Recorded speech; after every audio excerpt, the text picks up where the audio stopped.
সালাম TV, the solution for humanity।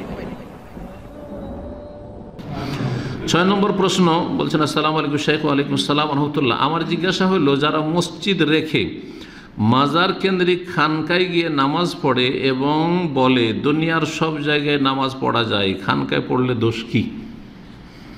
এরা মাজার পূজারী, সেই জন্য এরকম কথা বলেছে। এরা মাজার ভক্ত, এরা আল্লাহর কাছে আশা রাখে নাই, আল্লাহর অসহায় সৃষ্টি মৃতর কাছে আশা রাখে যে খাজা বাবা দিতে পারবে, শাহজালাল বাবা দিতে পারবে, আটরসি মাইজ ভান্ডারি বাবা দিতে পারবে, মরা মানুষে দিতে পারে। অথচ ওই মরা মানুষটা কবরে নামতে পারেনি, ওকে নামাইতে হয়েছে। নিজে গোসল করতে পারেনি, কাপড় বদলাতে পারেনি, ওর কাফন বদলে দিতে হয়েছে, তাই না? আতর মাখতে পারেনি, আতর মাখিয়ে দিতে হয়েছে, তাই না? সুবহানাল্লাহ। খাটে উঠতে পারেনি, যে চলো খাটে, যদি কেউ উঠতে পারে দিতে পারে, তো নিজে খাটে উঠতে পারবে না, কবরে নামতে পারবে না, খাটে উঠিয়ে নিয়ে যেতে হয়েছে। কবরস্থানে নিজে যেতে পারেনি, ওকে কাঁধে করে নিয়ে যেতে হয়েছে, কবরে নামাইতে হয়েছে। এত অসহায়, চোখের সামনে দেখলেন আর দাফন করবে, তারই পূজা শুরু করে দিলেন। এত অধম। মূর্তি পূজা আর এই পীর পূজা, মাজার পূজায় পার্থক্য, কোনো পার্থক্য নেই। তারা দাঁড় করে পূজা করে, আপনারা শুয়ে দিয়ে পূজা করেন, দুটোই মুশরিকদের কাজ। এইরকম 2 রকমের শিরক থেকে রাসূলুল্লাহ সাল্লাল্লাহু আলাইহি ওয়াসাল্লাম সতর্ক করেছেন। 2 রকমের শিরক থেকে রাসূলুল্লাহ সাল্লাল্লাহু আলাইহি ওয়াসাল্লাম সতর্ক করেছেন ওই হাদিসগুলিতে। লানাতুল্লাহি আল ইয়াহুদি ওয়ান নাসারা ইত্তাখাযু কুবুর আম্বিয়া মাসাজিদা। নবীদের কবরগুলিকে ইহুদি নাসারারা সিজদার স্থানে পরিণত করেছে, কবরকে। তাহলে কবর পূজার থেকে সতর্ক করেছে। ইউহাযযিরু মা সানাউ, মা আয়েশা বলছেন, তাদের এইসব শিরকি কুফরি কর্মকাণ্ড থেকে সতর্ক সাবধান করেছে রাসূলুল্লাহ সাল্লাল্লাহু আলাইহি ওয়াসাল্লাম।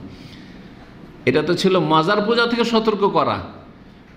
আর উলাইকা ইযা মাতা ফীহিম আর-রাজুলুস সালেহ, এই ইহুদি নাসারাদের যদি কোনো নেক বান্দা ওলিয়া মারা যেত, পুরোহিত দরবেশ মারা যেত, তো বানাও আলা কবরিহি মসজিদান, তার কবরের উপরে মসজিদ বানিয়ে নিত, তো কবর পূজা। ওয়াসাওয়ারু ফীহি তিলকা সুওয়ার, আর তাদের ছবি মূর্তি তৈরি করে নিত, এটা হচ্ছে মূর্তি পূজা।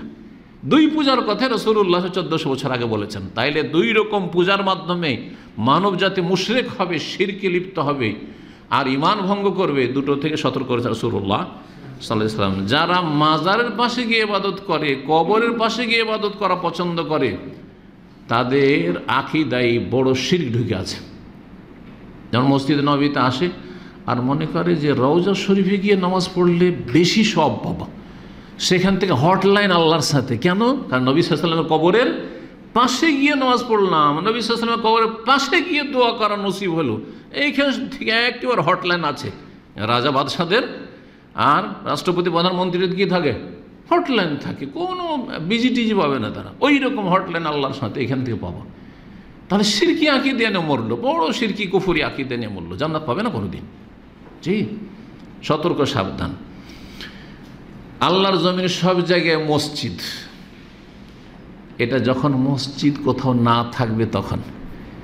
কিন্তু আপনার আশেপাশে মসজিদ আছে, আর মসজিদ বাদ দিয়ে গিয়ে আপনি মাজারের পাশে গিয়ে আপনি নামাজ পড়বেন বা সেখানে ইবাদতবন্দি করবেন, কোরআন তেলাওয়াত করবেন, সেখানে গিয়ে আপনি জিকির আজকার করবেন, তো আপনার আকীদাতে রোগ আছে। মসজিদ কি জন্য বানানো হয়েছে? তাহলে মসজিদ তো বানানো হয়েছে ইবাদতবন্দির জন্য, তাই না?